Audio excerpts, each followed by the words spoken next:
niku teng jero ati niku kok saged enten ngomong ngoten lho Gus. Saumpami badene berbuat salah napa elek ngoten aja ngono, iku gak bener.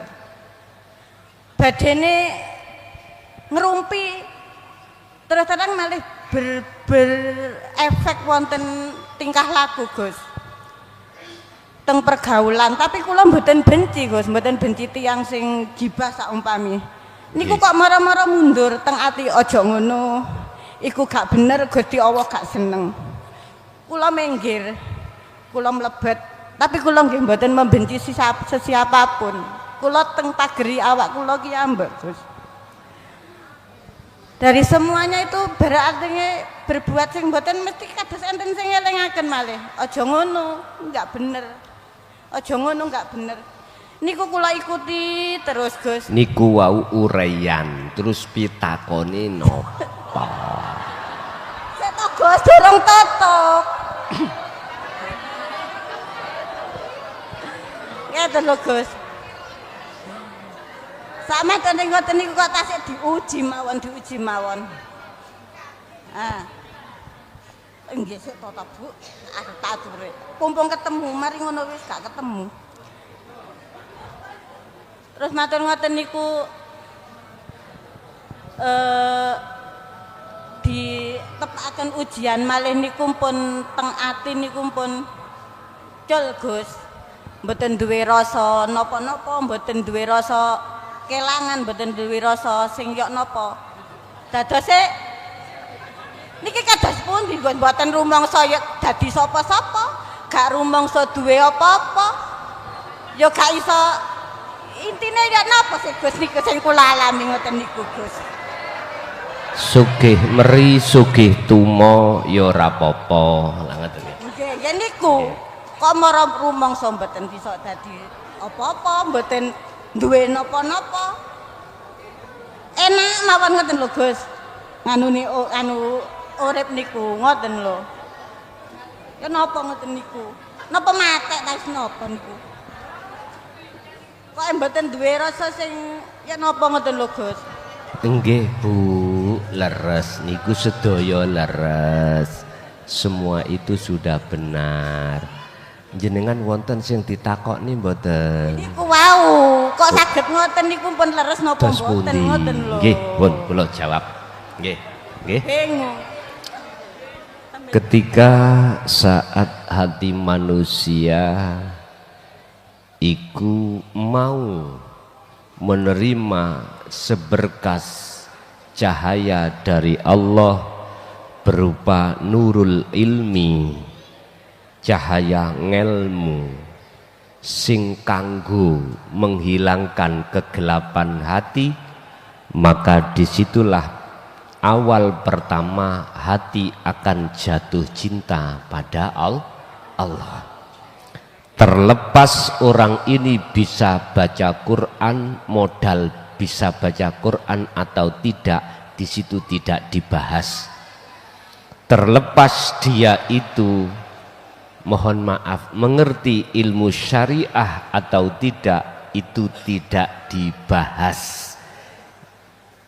Karena kalau sudah bahas tentang dinu tauhid, itu tidak harus ya, tidak harus bermodal apapun kecuali rasa ridho, ikhlas kembali kepada Allah. Ya ayyatuhan nafsul mutmainnah irji'i ila rabbiki radiyatan mardiyah. Lah saran saya dan motivasi saya, lanjutkan hatta ya'tiyakal yakin, sampai hari kematian itu datang. Nggih.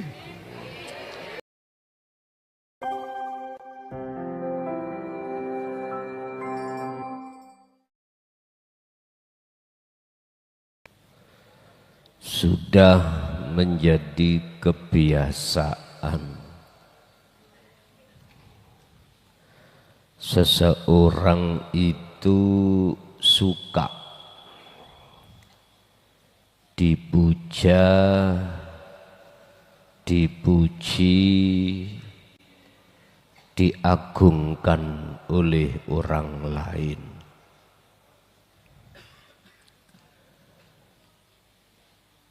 Berbagai faktor alasan orang lain memuja dirimu,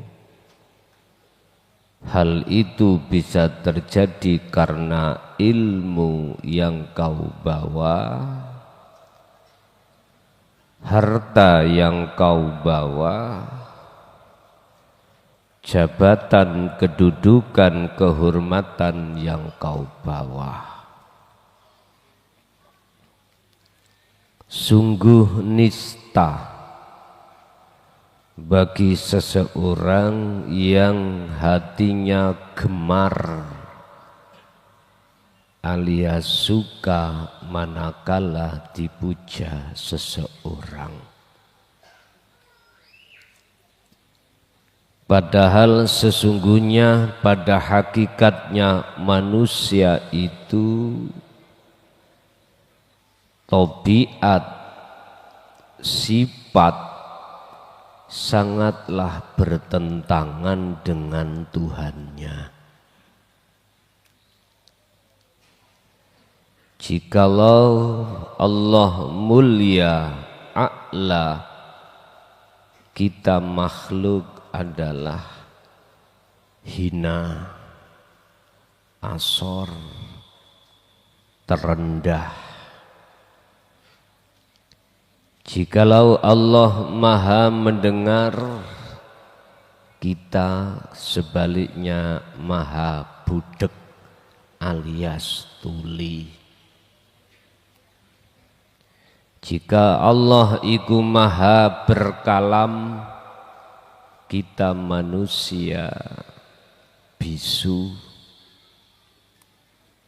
Jikalau Allah maha melihat, kita adalah buta. Oleh sebab itu Bapak Ibu, bertaklimlah kau, berbelajarlah kau tentang ilmu yang ilmu itu menjadikan rasa keakuan dirimu yang sebenarnya sebagai makhluk tidak merampas sifat-sifat Tuhannya. Itulah ilmu yang mendidik hatimu untuk mengesahkan semuanya terhadap Allah. Itulah yang kami sebut sebagai dinut tauhid. Oleh sebab itu Bapak Ibu, janganlah kau berbangga diri tatkala ada orang lain atau masyarakat yang memujamu.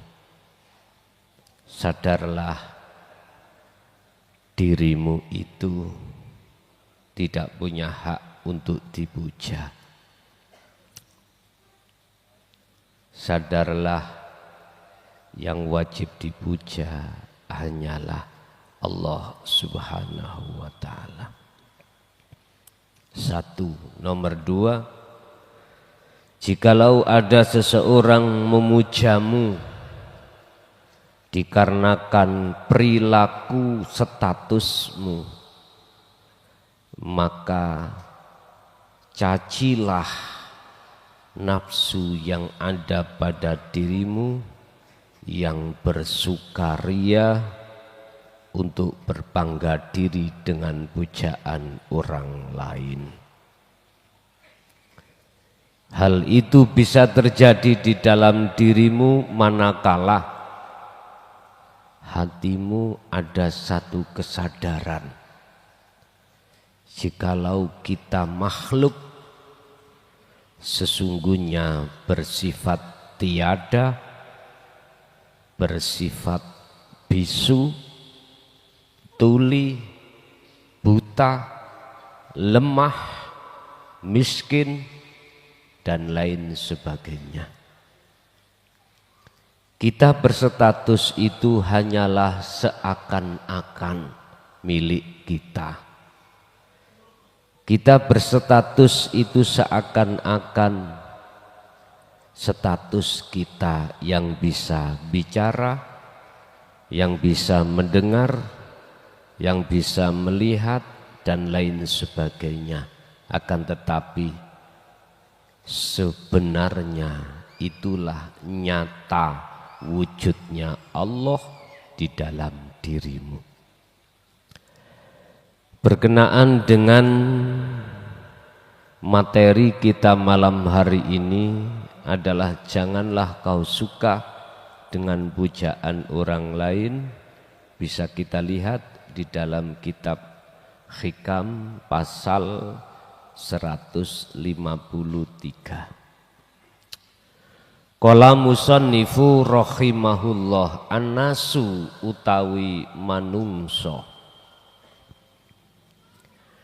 iku yam dakhunaka padha muja sapa nas ka ing sira.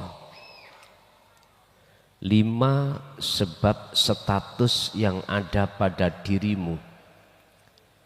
Yadunnunahu kang padha nyono sapa menungso hu ing status tadi fika ing dalem sira. Jikalau ada masyarakat yang memujamu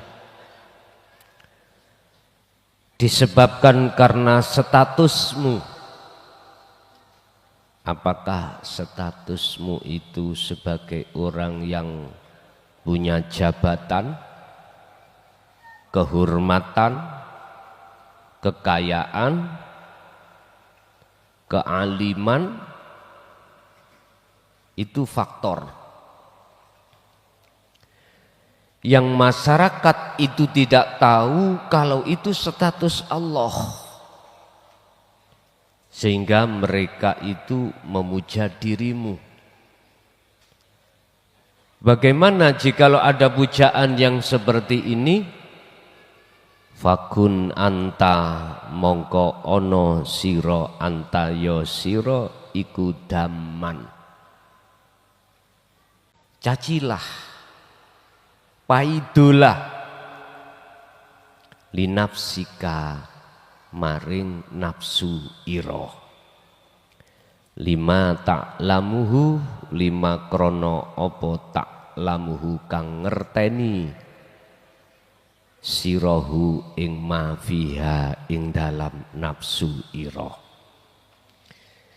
Jikalau ada masyarakat yang memujamu dan masyarakat itu tidak tahu kalau itu status Allah, justru mereka menganggap itu status kamu sebagai makhluk, dan kamu mengerti kalau itu milik Allah, maka jikalau hatimu ada rasa senang, cacilah nafsumu. Daman maidu siro paidun nafsumu. Artinya daman niki adalah fanakan. Jangan kau akui puja itu puja dirimu. Inilah Bapak Ibu pembelajaran dalam suatu praktek langsung ilmu yang sudah Anda dapatkan dari Allah. Ilmu itu mengajarkan bahwasannya semua apa sifat Allah itu tidak boleh kau rampas, kau akui sebagai sifatmu. Mulai dari wujud sampai dengan kalam. Itu sebetulnya sifat Allah. Lah mengapa ada diri kita? Sebetulnya itu wujud nyatanya Allah pada dirimu. Bagaimana mungkin Allah dikatakan gaib? Bagaimana mungkin Allah dikatakan samar? Enggak nyata. Lah wong nyatane Allah itu pada dirimu. Al-mu'minu utawi mukmin kang sejati, yaitu iman yang sudah ihsan. Orangnya disebut muhsin, statusnya disebut ihsan. Iku idza mudiha tatkalane den puji sapa mukmin, istahya mongko atine isin sapa mukmin iku minallahi saking Allah.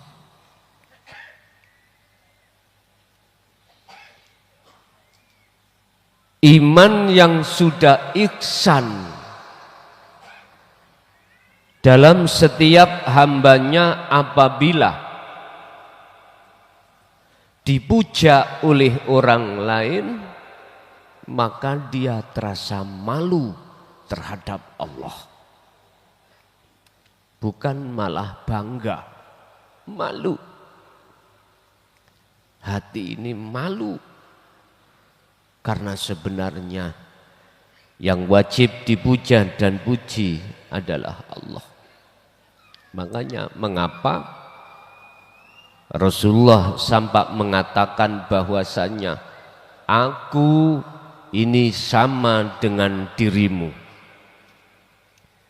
La yamfa'u wa la yadur. Tidak bisa memberikan satu manfaat ataupun mencegah mudarat. Oleh sebab itu, janganlah kau puja aku, tapi pujalah siapa yang kupuja. Siapa yang kupuja? Ilahukum ilahu wahid. Itulah Tuhanku, Tuhanmu, Tuhan yang Maha Esa, yang tidak jauh dalam dirimu. Orang akan betul-betul bisa memuja pada Tuhan yang sebenarnya manakala dia sudah tahu siapa rahasia di balik dirinya masing-masing. Siapa sebenarnya di balik kita ini? Siapa sesungguhnya di balik kita ini? Kalau Anda sudah tahu, maka itulah yang disebut mukmin yang sejati, yang disebut muhsin atau imannya sudah ihsan. Ayusna ing yen to den lem-lem alaihi ngatasi mukmin biwasfin kelawan satu sebab sifat la yashaduhu kang ora ningali sapa mukmin hu ing sifat min nafsihi saking awak dhewene mukmin. Mereka akan terasa malu di dalam dirinya terhadap Allah karena dia sudah tahu sesungguhnya yang berhak dipuja dan dipuji hanyalah Allah Subhanahu wa ta'ala. Kau harus tahu siapa di balik dirimu. Kau harus tahu siapa di balik semua makhluk. Itulah laisa kamislihi syai'un, Allah Subhanahu wa ta'ala yang setiap saat dan waktu selalu melayani dirimu. Bapak Ibu hadirin rahimakumullah. Sekarang pelajarannya tinggal kita lebih tekun untuk mempraktekkan diri dengan maksud dan tujuan kau akan mengenal siapa di balik dirimu itu sesungguhnya. Otomatis Anda harus meniadakan selainnya termasuk dirimu, dan itu tidak terlepas dari zikir yang sudah Allah berikan, yaitu zikir yang untuk bisa menafikan selain daripada hidup. Itulah wahuwa adzikru bisiril asrar. Sebagai kesimpulan, kenalilah, temuilah siapa di balik dirimu dengan cara selalu berzikirlah terus-menerus, tanpa kau hitung, tanpa mengenal waktu, tempat, ataupun keadaan. Lekas itu lakukan, sebab barang siapa yang berjalan ke arah barat, maka semakin jauh arah timur kau tinggalkan. Tapi jikalau kau duduk manis tanpa terus berjalan ke arah barat, maka tidak ada perubahan apapun. Oleh sebab itu, dalam kesempatan malam hari ini, kami tidak bisa banyak mengisi, masuk pada sesi tanya jawab. Barangkali ada yang perlu ditanyakan, kami persilahkan. Saya mulai Bapak dulu, 2, Ibu 2. Silakan.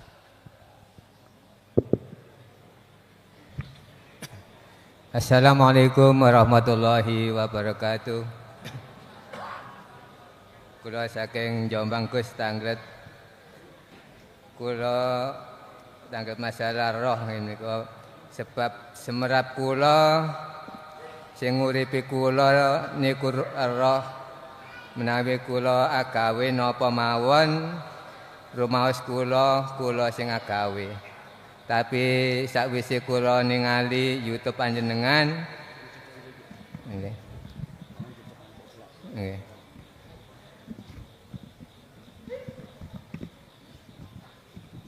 Kabeh sing agawe niku Allah. Inggih menika urip ingsun Allah. Terus dos pundi ro niki? Napa ro niki sambung rasa dumateng Allah napa dos pundi? Nomor kali menawi kula zikir sira asram nika jasad niki kula anggap Allah, tapi sanes jasad niki Allah. Sebab gampangé zikir kula ngoten. Mangan Allah, ngombe Allah, ngerokok nggih Allah. Niku tos pundi leres napa salah. Nah, nomor 3, menawi kula tahlil niku kula tawasul setunggal teng Kanjeng Nabi, nomor kali teng malaikat Syekh Abdul Qadir lan sak lintunipun. Tapi nomor 3 teng ahli kubur, tapi wonten kata-kata terakhir niku biasane kula maos mugi-mugi dipun akeni dados umatipun Kanjeng Nabi Muhammad sallallahu alaihi wasallam. Tapi kula mboten ngoten, kula maos mugi-mugi dipun akeni dados umatipun Allah Subhanahu wa taala. Niku dados pundi? Matur suwun. Wassalamualaikum warahmatullahi wabarakatuh. Waalaikumsalam warahmatullahi.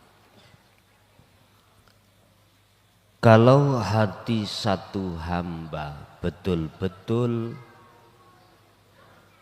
sudah duduk di musyahadah,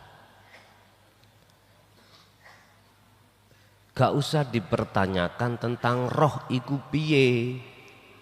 Roh iku wis gak ono. Roh itu sudah fana. Hukum yang terjadi di situ hanyalah aku. Selain aku sudah enggak ada. Jadi nama roh itu sudah tiada, nama Allah juga tidak ada, nama apapun sudah tidak ada. Kalau disyariatkan namanya aku, itulah yang kumaksud, siapa di balik dirimu itu. Bon, itu satu. Zikir sirul asrar itu sebagai proses pertama tahalli, peniadaan selain daripada wujud Allah. Makanya jatuhnya di dalam Su'aul Basyirah. Kalau sudah melewati hal itu, maka benar. Semua apapun yang terjadi hanyalah ingsun Allah. Sudah tidak ada lagi. Tandanya hati sampean iki kalau betul-betul dimusyahadah, hati sudah tidak bisa diajak bicara dengan apapun. Walaupun akal bisa dijak bicara, tapi hati sudah tidak bisa. Karena di dalam hati cuman ingsun. Yang ketiga tentang masalah tahlil. Yang jenengan iki berwasilah terhadap para rasul, para nabi, ahli kubur. Dengan maksud di situ biar diakui sebagai umat rasul atau diakui dengan umat Allah atau hamba Allah. Bapak Ibu, cukup bagi dirimu penafian diri itu sudah otomatis. Sudah otomatis sampai sebagai pengikut baginda Rasul, otomatis terakui. Pengikut itu ada macam dua loh Pak. Ada pengikut yang setia, ada pengikut ikut-ikutan. Pengikut yang setia itu adalah liman kana yarju liqa Allah. Pengikut yang dimana hatinya selalu merindukan untuk bertemu Allah. Itulah pengikut yang setia. Ada pengikut yang ikut-ikutan. Orang ngidul melok ngidul, ngetan melok ngetan. Ora ngerti nggih wetan iku ana genderuwo apa ora ngerti. Ngetan melok ngetan. Ke timur ikut ke timur. Berarti gak punya prinsip. Sebetulnya Pak, untuk menjadi kekasih Allah itu sangatlah mudah. Enggak dibutuhkan Anda harus hafal Quran, bisa baca Quran, bisa ngerti hukum ini, hukum itu, enggak butuh. Bahkan sejarah ada kekasih Allah, dia itu tentang bab masalah ilmu itu notok budoni, notok kucluki, tapi dia bermodal akhlak. Hati bermodal akhlaklah dia itu bisa menjadi kekasih Allah. Apa modalnya? Sederhana. Nafi isbat.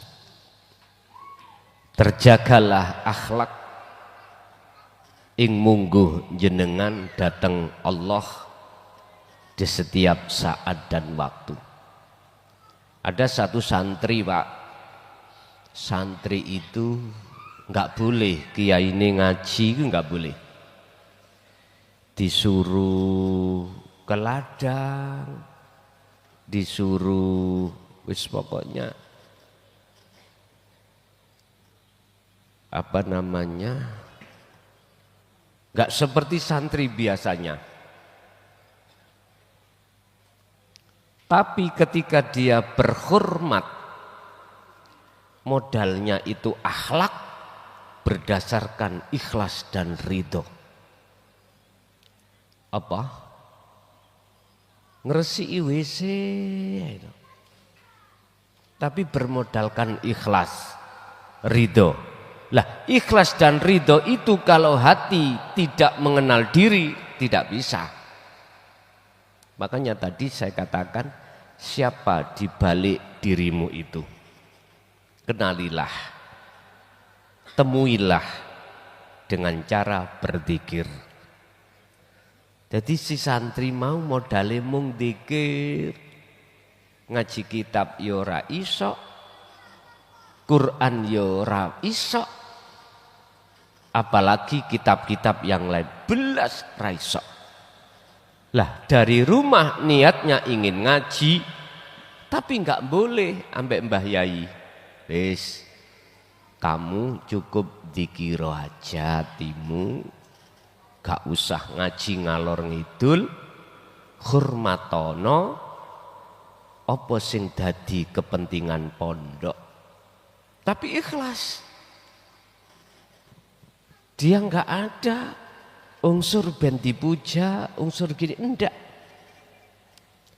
Ngetrapno dzikir di tengah-tengah hormat itu. Itulah yang kumaksud berakhlak ilahiyah. Akhirnya dia pulang, semua apa tentang babakan ilmu sak rahasiane ilmu tentang Allah, Allah buka itu semuanya. Hal itu bukan karena barokah Mbah Yai, bukan. Bukan karena apa-apa. Hanya satu, anugerah Allah pada diri seorang santri tersebut, walaupun dia tidak mengerti apa-apa, dia hanya bermodal zikir. Dengan zikir itulah akhirnya hatinya bisa ikhlas dan ridho.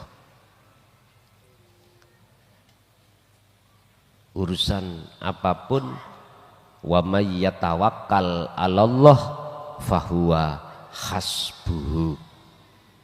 Sudah jelas dia pasrahkan nasibnya kepada Allah. Apakah besok nasib yang bagaimana itu enggak dia urai, yang jelas dia nekuni zikirnya saja. Mekaten. Satu kali lagi.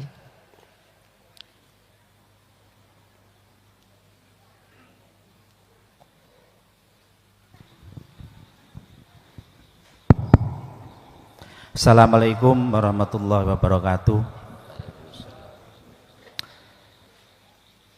Sepindah Gus, yang mau saya tanyakan ada 3 hal. Kebetulan alhamdulillah dalam sampun bayat. Ada salah satu pendapat, ada salah satu pernyataan di luar yang menyatakan apabila mempelajari ilmu tasawuf tanpa dibarengi dengan syariat, apabila mempelajari tentang kegaiban tanpa dibarengi dengan ilmu fikih, maka orang tersebut itu bisa menjadi kafir zindik. Sedangkan kafir zindik sendiri istilahnya adalah memperlihatkan keimanannya, memperlihatkan keislamannya dengan menyembunyikan kekafirannya.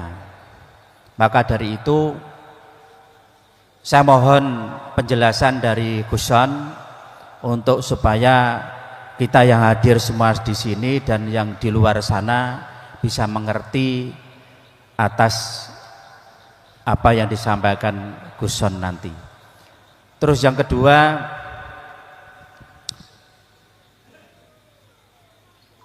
apa konsep roh di dalam Islam? Sedangkan roh sendiri itu adalah urusan Allah yang sudah dinyatakan di beberapa ayat Al-Quran. Yang terakhir, Gus, saya sebelum ketemu dengan Guson ini sudah belajar dengan mursyid saya dulu, tapi Masya Allah sekarang sudah almarhum. Mohon dijelaskan karena pada saat itu mau minta penjelasan sudah terlanjur beliau sudah wafat, yang artinya ingsun sejatining urip meliputi seluruh alam kabir. Nah, monggo mangke dalam nyuwun penjelasan saking Guson. Ingkang terakhir dalu niki gandeng kula tebih Gus saking Solo, mengke badhe sowan wonten dalem konsultasi hasil daripada kholwat-kholwat kawula. Mungkin boten etis kalau saya sampaikan di khalayak niki. Matur cekap ngaten mawon. Assalamualaikum warahmatullahi wabarakatuh. Waalaikumsalam warahmatullahi wabarakatuh. Al-haqiqatu bila syari'atun dhalalah. Memang ada satu makalah yang mengatakan jikalau kau belajar ilmu tasawuf atau ilmu hakikat, jikalau syariatmu belum cukup, kau akan menjadi kafir zindik. Itu tidak saya tolak. Tapi ketika saya tesis di lapangan, justru mayoritas orang-orang yang kekandelen syariat, mohon maaf loh ya, sedikit sekali yang mau ilmu hakikat. Sampeyan telusuri dewe. Saya ulang, saya tidak menyalahkan makalah itu, tetapi berdasarkan tesis pembuktian di lapangan, orang yang kebanyakan kekandelen syariat, roto mayoritas ora gelem belajar hakikat. Minim sekali yang mau. Artinya apa, Pak? Ketika kita tahu nikmatnya kehidupan dunia dan kita terbuai di dalamnya, sulit Anda keluar dari kenikmatan kehidupan dunia. Justru malah Anda itu lalai dengan kenikmatan akhirat. Wa yastahibbunal hayatad dunya 'alal akhirah. Surat Ibrahim. Orang-orang kalau hatinya sudah terjebak di dalam kenikmatan kehidupan dunia, pastilah dia akan lalai dari Tuhannya. Alal akhirah itu saya artikan lalai dengan Allah yang sebenarnya. Lalai siapa di dalam dirinya yang setiap saat dan waktu yang melayani? Pasti lalai. Alhaakumut takatsur hatta zurtumul maqabir, hal itu terjadi sampai kematian jikalau dia tidak lekas sadar diri. Jadi menurut kami itu tidak bisa dijadikan sebagai patokan. Walaupun saya tidak menyalahkan makalah tersebut. Terhadap siapa? Terhadap Anda yang sudah berumur, sudah keluarga. Apa mungkin Anda sibuk lagi dengan belajar ilmu syariah, sementara sisa umur kita tidak tahu? Masa Anda di ibtida, sanawi, aliyah sudah hangus? Masa Anda ini adalah bagaimana cara keluarga ini tidak kekurangan? Masa kita yang dulu mestinya sekarang anak-anak kita yang harus kita taklimkan, kita madrasahkan, kita sekolahkan, kita pondokkan. Kalau kita sudah menjadi orang tua, masa kita adalah darul akhirah yang lebih penting menurut kami.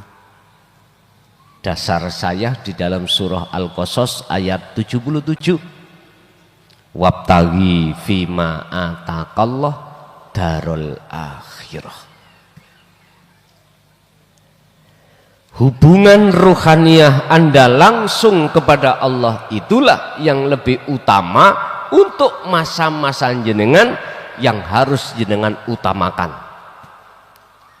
Tapi wala tansa nasibaka minad dunya, hubungan terhadap sesama makhluk berarti dunia bagianmu, jangan kau tinggalkan. Artinya, wae nyambut gawe ya budal, nyambut gawe, wayahe apa ya kuno embuh kuno wis pokoke urusan dohiriyah ya wis ndang lakonono ngoten. Tapi jangan sampai lupa urusan hubungan rohaniyahmu langsung pada Allah. Itu harus kau utamakan. Jadi pendapat itu sudah benar. Pertama, menurut kami itu bukan masa kita, Pak. Itu masa pada anak-anak kita yang harus kita pondokkan atau kita sekolahkan biar mengerti bagaimana kaidah-kaidah di dalam ilmu fikih, ilmu hadis, ilmu Quran yang masuk di dalam wadah ilmu syariah. Monggo nek untuk jenengan situasi ini tidak memungkinkan, mungkinkah Anda berangkat mondok ninggalno anak istri? Hah? Perlu belajar ilmu syariah? Nek perlu silakan. Terus kapan Anda untuk belajar hatimu tentang ilmu tasawuf? Padahal ilmu tasawuf itu bersumber dari ayat-ayat Qur'aniyah dan ayat-ayat kauniyah yang di dalam dua ayat itu ada tasawuf yang kami sebut sebagai ayat-ayat yang tersirat. Kauniyah berarti alam ini, Qur'aniyah berarti tertulis ini. Siapa yang matanya zahir buta, larilah kau ke dokter spesialis mata. Siapa yang matanya hati buta, larilah kau kepada guru akhirat. Jangan kau pernah hatimu mati kau cari guru tentang ilmu dohir, tidak akan pernah kau temui. Kalau yang sakit itu batin, carilah guru akhirat. Jikalau kau sakit dohir, carilah guru dohir, itu baru cocok. Bapak Ibu, memang kafir zindik itu selalu nuduhno keislamane, keimanane, tapi mendelikkan, menyembunyikan kekufurane. Nyuwun sewu, kita jangan terlebih dulu ngaku seorang mukmin jika sholatmu belum bisa khusyuk. Kita jangan terlebih dahulu mengatakan amantu billah wa malaikatihi wa kutubi dan seterusnya, dan atau wal yaumil akhir, sementara kita tidak tahu siapa di balik kita semua ini. Makanya Allah katakan dalam surah Al-Baqarah, wa minan nasi may yaqulu amanna billahi wa bil yaumil akhir, tapi hatinya wa mahum bimu'minin. Sebagian besar di antara manusia ngaku-ngaku beriman kepada Allah dan hari akhir, tapi wa mahum bimu'minin, kekufurannya itu tersembunyi. Ini lebih jelek daripada 21. Lebih baik menjadi 21 tapi hatinya beriman, daripada mohon maaf dohir ini bagus tapi batin ini masih kufur kepada Allah. Yang nomor 2, konsep ruhaniyah di dalam Al-Quran itu sudah ditegaskan. Muhammad, jikalau hambaku bertanya tentang masalah ruh, katakan ruh itu adalah urusan Tuhanku. Bapak Ibu, kalau jenengan memandang Muhammad itu dari sisi, mohon maaf, Muhammadnya makhluk, nggak ketemu dengan ayat ini. Kalau Anda memandang Muhammad dari nurnya Allah, akhirnya disebut Nur Muhammad, maka yang berhak membahas adalah Allah. Makhluk tidak punya kapasitas, hak apapun untuk menjelaskan tentang konsep ruh, nggak ada. Yang bisa membahas konsep ruh adalah Allah. Artinya, jikalau kau masih belum mengerti di balik kita semua itu adalah Allah, Anda sampai kapanpun akan tabrakan terhadap ayat ini. Karena apa? Hatimu masih menuduh si Muhammad makhluklah yang membahas, karena realita. Anda kalau masih tetap seperti itu dengan ayat ini akan tabrakan. Tapi kalau Anda melihat siapa di belakang itu semuanya, maka Anda akan tidak tabrakan dengan ayat ini. Jadi konsep tentang ruh itu hanyalah Allah yang membahas. Selain Allah tidak boleh. Bagi jenengan yang ahli hijab mesti menuduh saya mukhlason makhluk yang membahas. Lah ngoten toh? Ini akhirnya ayat ini tidak akan manfaat bagi kita.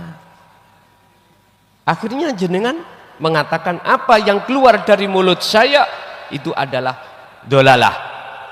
Kau anggap sebagai hal yang menyesatkan. Dan ini memang fakta di lapangan. Tapi coba sedikit, lihatlah siapa di belakang kita semuanya. Jikalau tanpa Allah yang sebagai aktor, sebagai sang yang berperan, sebagai yang maha berkalam, maha mendengar dan maha melihat, iso opo jenengi Muhammad iku, iso opo jenengi makhluk iku. Padahal kita sudah dijelaskan oleh Rasulullah dalam satu hadis sahihnya, la haula wala quwata illa billahil aliyil Sejatine makhluk itu tidak punya daya upaya apapun untuk melakukan apapun, nggak iso. Kekuatan menolak perkara yang jelek juga nggak bisa. Tapi semuanya itu bisanya illa billah. Wa qalallahu ta'ala wallahu khalaqakum wa ma ta'malun. Semua makhluk ini kok anggap wujud karena diwujudkan yang wujud. Wa ma ta'malun, dan apapun yang muncul dan timbul pada seluruh makhluk itu parane datangnya dari Allah Subhanahu wa ta'ala. Jadi kalau berbicara konsep itu dari aqaid, kaidah ilahiyah, langsung dari Allah. Tidak bisa dari selain Allah, karena yang bisa membahas tentang ruh adalah Allah. Yang ketiga, tentang masalah ingsun sejatine urip sing ngeloberi sedaya alam. Kita kalau bicara proses la ilaha illallah, kita harus kenal namanya Tuhan itu siapa. Kemudian la ilaha illallah, kita akan kenal terhadap sifat-sifat Tuhan itu. Lalu la ilaha illa anta, kita akan mengenali tentang masalah datnya. Lalu la ilaha illa ana, barulah paham ingsun sejati. Ya kuwi urip kang sejati sing ngeloberi sedaya alam semesta ini. Siapa yang bisa masuk di dalam alam itu, itulah yang ku sebut sebagai alam musyahadah atau alam ahadiyah. Maka disitulah akan hancur seluruh selain daripada ingsun. Kalau bertanya dijawab secara syariah, siapa ingsun itu?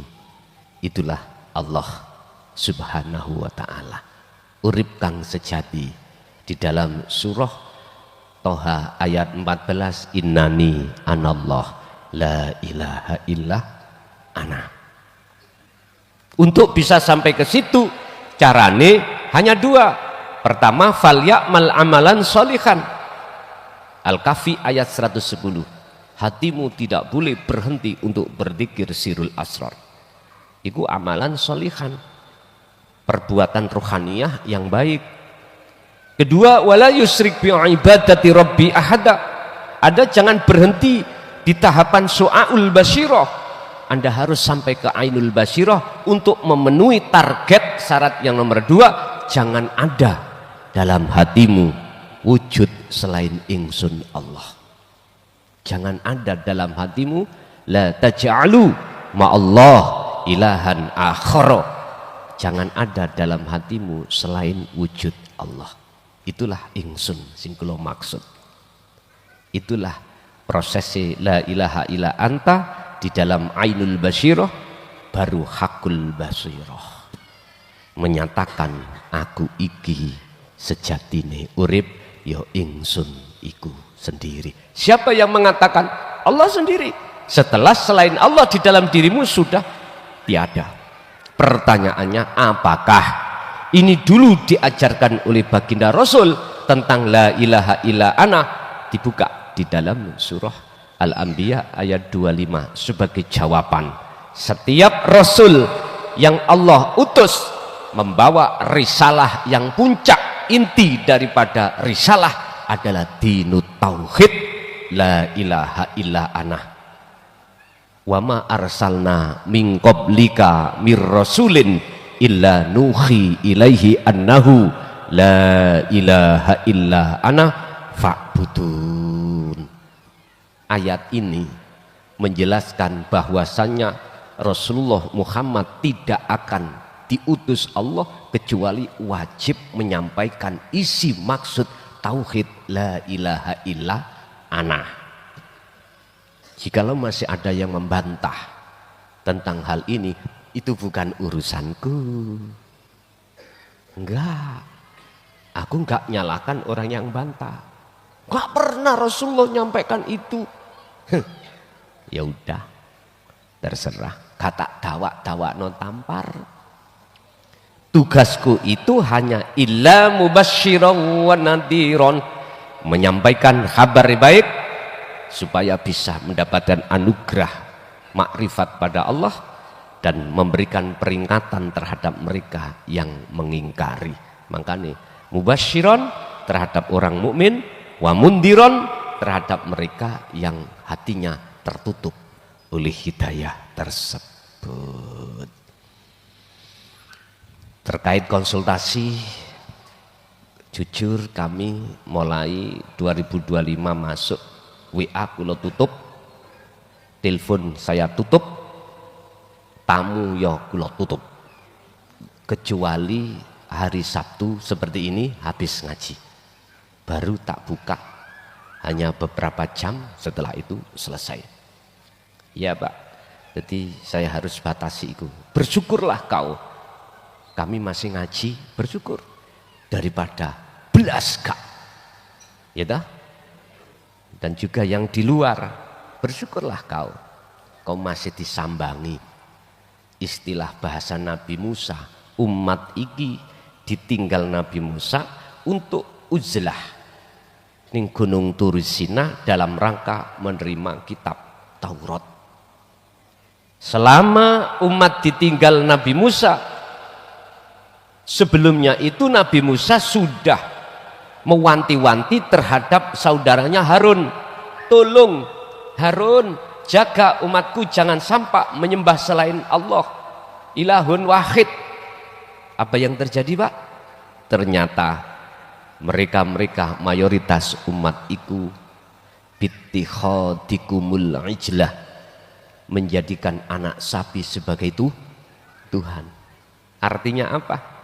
Sebelum Nabi Musa hadir rawuh lagi membawa kitab Taurat, keadaan umat hatinya podo ngadakno wujud sakliyane Allah. Berarti ngelmu apa yang sudah disampaikan itu tidak diamalkan, malah digai gaya-gayaan di grup WA, digai pinter-pinteran di grup WA.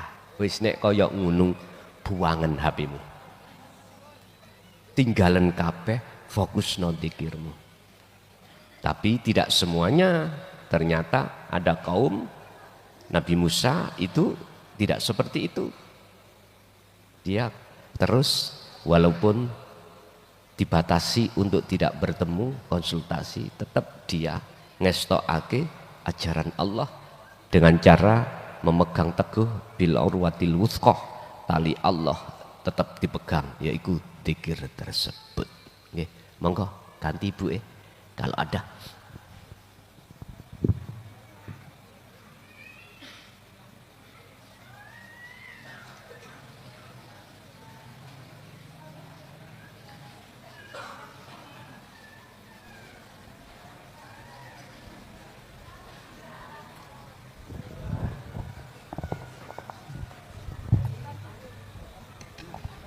Bismillahirrahmanirrahim. Assalamualaikum warahmatullahi wabarakatuh.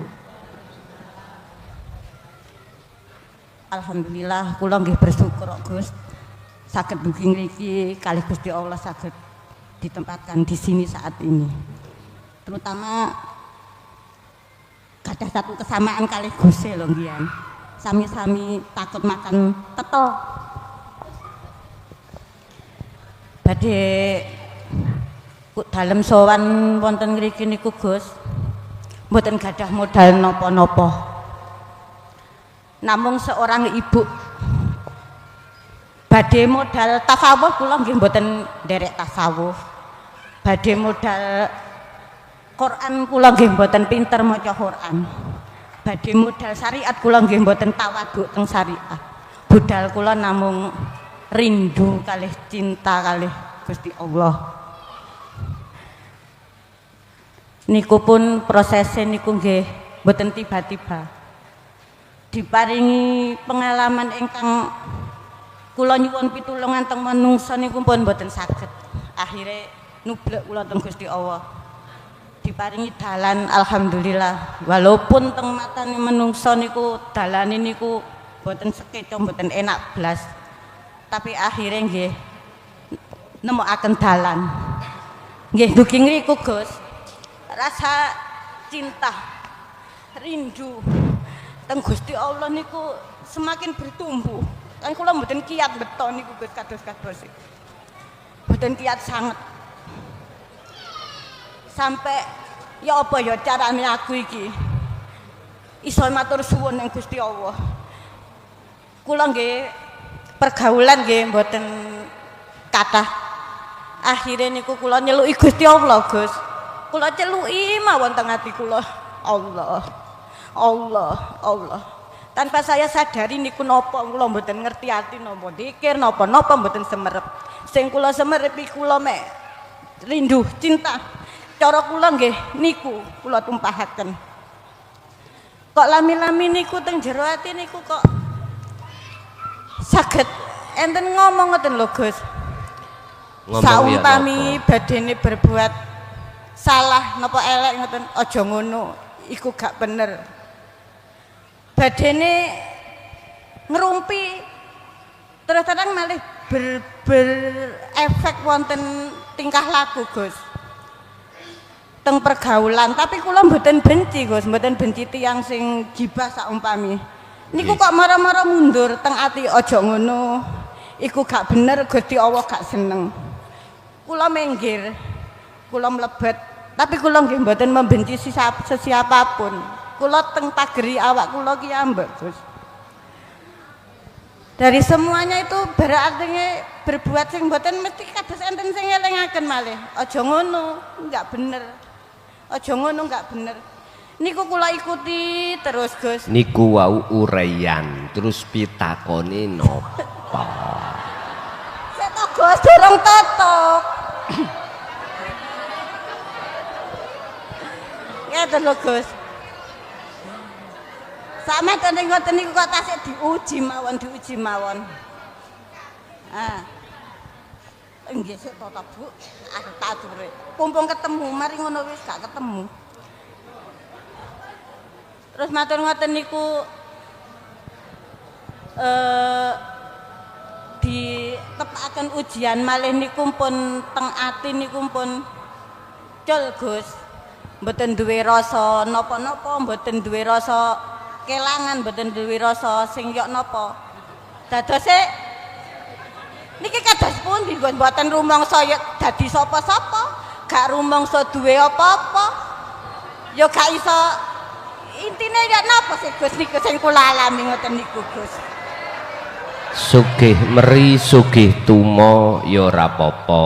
Lah ngoten ya. Nggih, ya niku.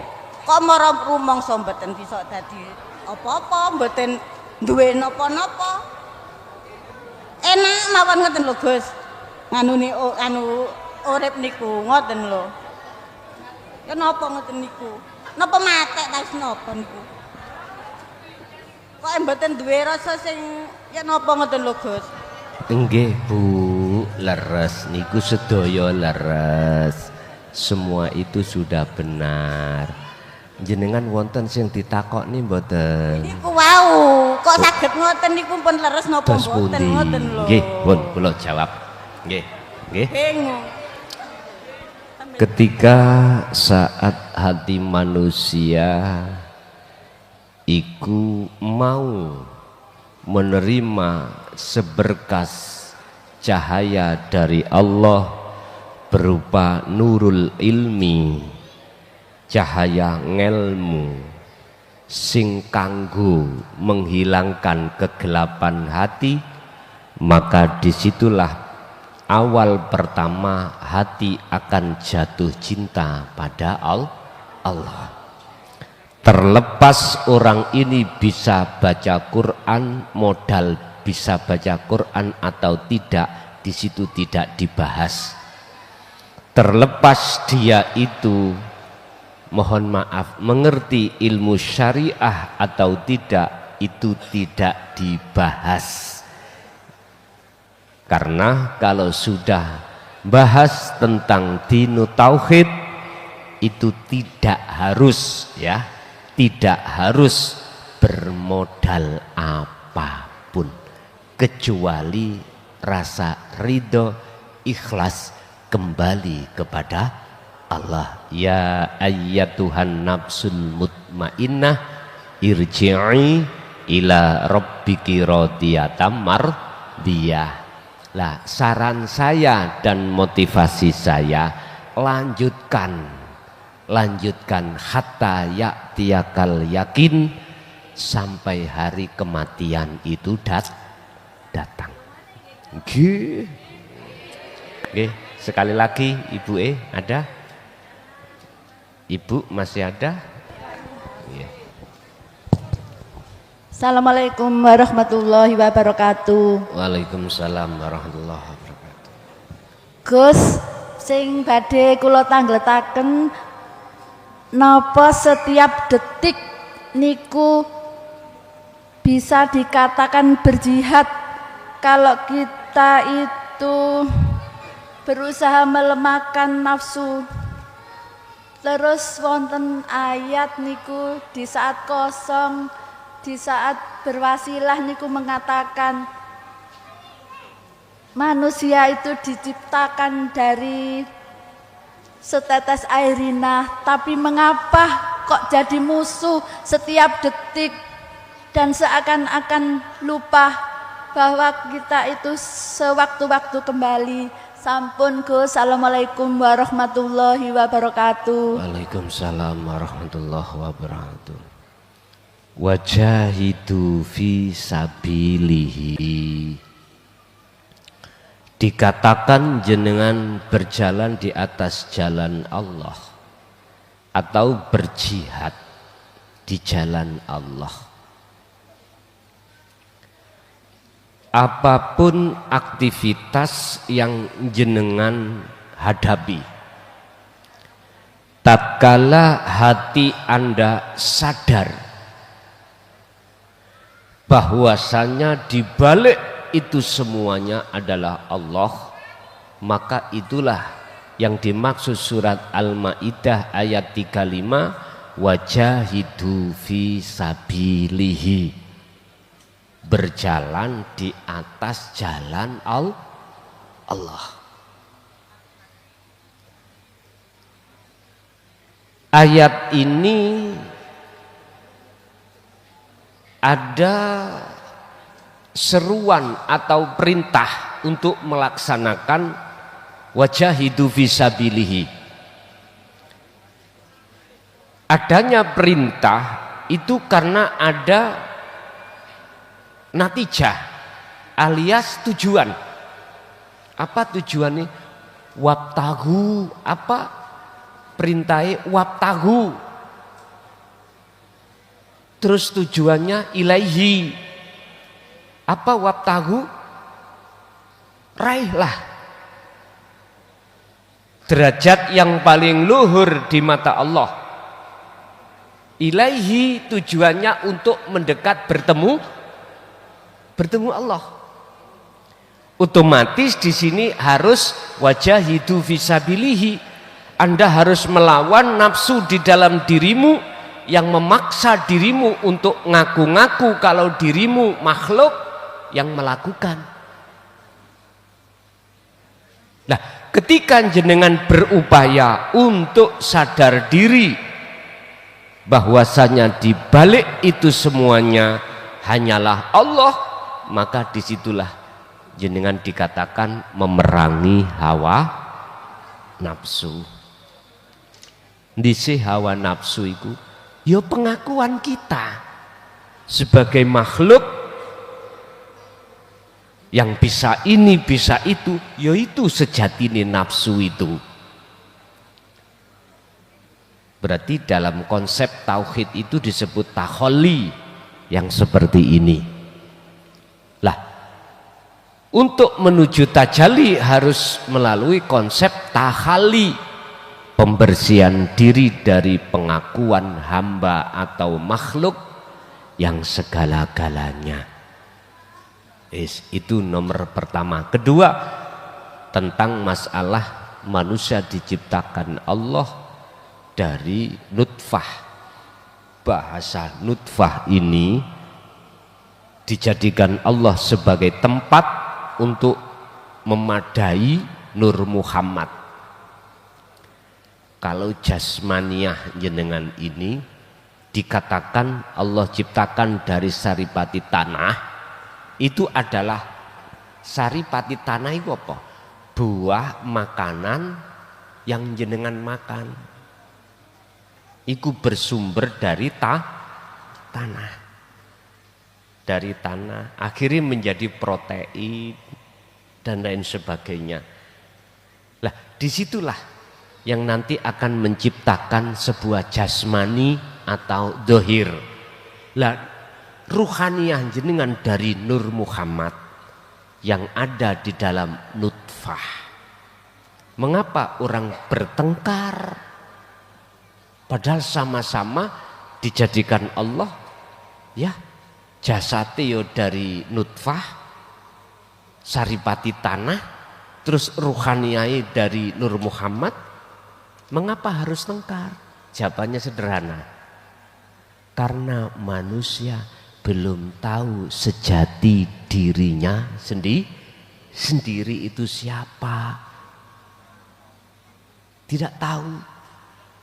Dan atau mereka tidak mengerti siapa di balik kita semuanya itu siapa. Fil insan, ing dalam setiap diri manusia syai'un utawi ono sesuatu khofiyun kang samar. Setiap diri makhluk itu ada sesuatu yang paling samar. Siapa syai'? Wahwa utawi asyai' itu wujudullah, wujude al yang di dalam Al-Quran dikatakan laisa kamislihi, itulah Nur Muhammad. Paham ya? Oke. Al-Fatihah.